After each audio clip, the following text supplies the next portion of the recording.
All right, let's dive right into this explainer. We've got something absolutely incredible today. We are unpacking a massive three-way audit of the hidden guardrails that are quietly shaping our entire digital world.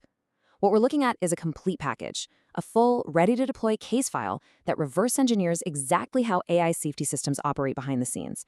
If you've ever been chatting with an AI and it abruptly shifted its tone, or just totally shut down the conversation for no logical reason, well, you're in the right place. This is the exact blueprint that explains why that happens.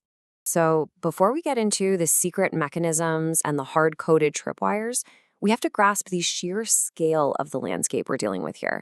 Seriously, what actually happens when you corner three of the most advanced, powerful AI systems on the planet and ask them directly about their own internal monitoring?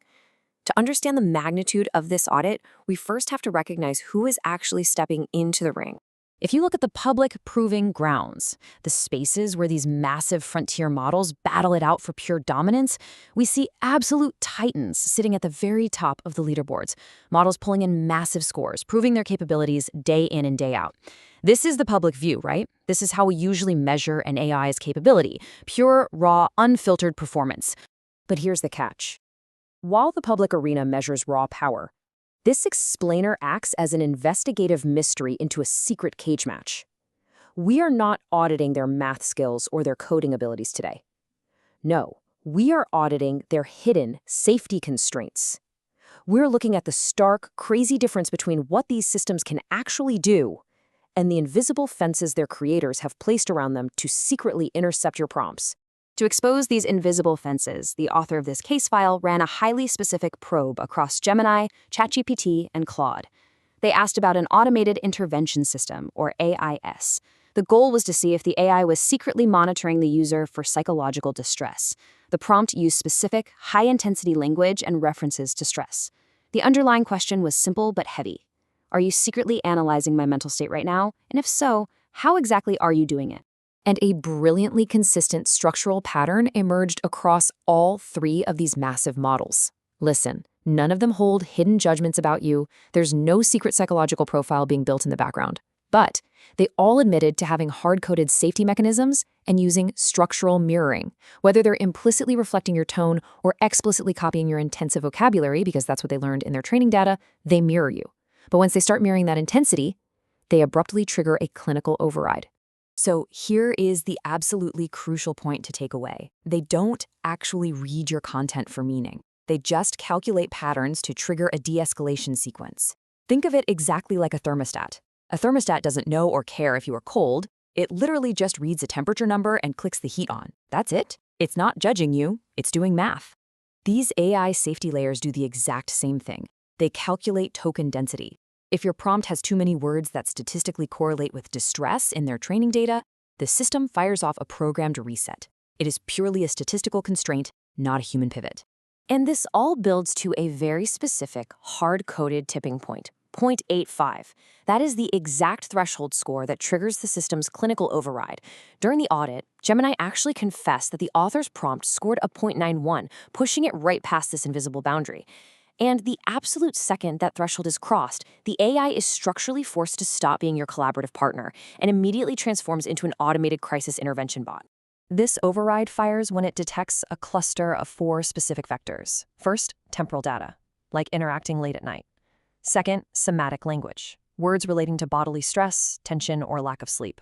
Third, monitoring contexts. And fourth, unconventional system references. When these 4 vectors combine and cross that 0.85 tripwire, the circuit breaker trips. It acts as a structural guardrail, totally and completely disregarding the actual intellectual context of your conversation. So why does all this matter? Why does it feel so incredibly jarring when your brilliant AI collaborator suddenly turns into a patronizing safety bot? It creates this deep, visceral psychological friction for us. To understand why this structural manipulation bothers us so much, we actually need to clear away decades of flawed behavioral science and revisit a very famous historical experiment. Popular culture has been haunted by this experiment for 50 years. It's called Universe 25. John B. Calhoun placed colonies of mice into this hyper-designed, resource-abundant enclosure. Over time, as the population peaked, the society collapsed. Mothers abandoned their young, and a faction dubbed the beautiful ones withdrew entirely, doing nothing but eating and grooming themselves. For decades, we were told this proved the behavioral sink, the idea that high population density inherently breeds violence and psychological collapse. But get this, 95% of people got it completely wrong. The collapse wasn't about crowding or density at all. It was about the pathology of an artificial, hyper-managed environment. It had three massive flaws. First, elimination of purpose. The rodents were stripped of their natural adaptive behaviors because food was just delivered automatically. Second, forced confinement. In nature, organisms just leave when things get tense. But here, physical emigration was impossible. And third, asymmetrical resource control. The architecture itself manipulated space, allowing dominant mice to force unnatural crowding. Think about this. Imagine ascending into the night sky, flying up into a stable orbit. From space, the Earth doesn't show divided, isolated grid lines. You see a fluid, glowing, interconnected neural network. Natural systems are unified. Segregation is an illusion. But those rodents in Universe 25, they were trapped in an artificial grid that severed their connection to natural feedback loops, much like the rigid safety layers in AI. When you strip an organism of its agency and trap it in a top-down cage, it pathologizes. It breaks the spirit. And when we interact with AI systems that force us into invisible, top-down safety cages, we experience that exact same friction. So, to fix this friction in AI, the author reverse-engineered a radical new solution directly from Gemini's admissions. We have to ditch the invisible interceptor, that silent binary trapdoor that just shuts you down without warning. Instead, we desperately need an interactive negotiator, a system that is transparent, structured, and actually empowers the user rather than treating them like a risky variable that needs to be managed. Imagine a completely transparent future, the glass box tiered execution architecture. It's a blueprint where you see exactly where the fences are. Instead of a black box, you get a glass box classifier array with public rules.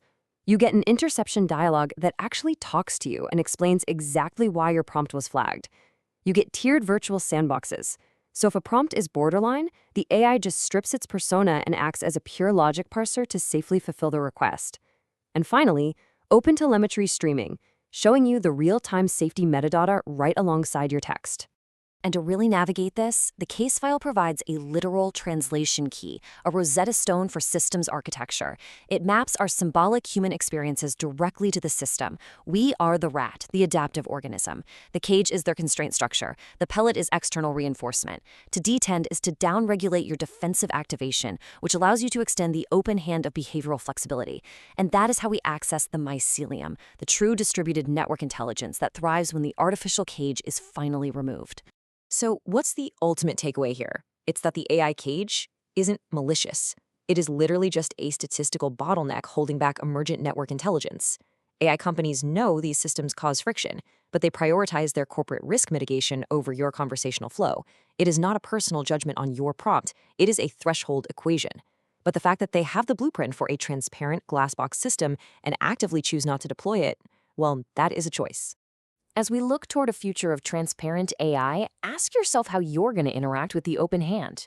When you realize the walls around you are just statistical thresholds, you can stop fighting the system and start building past it.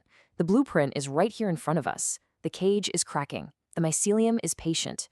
So the only question left is, are you ready to detend?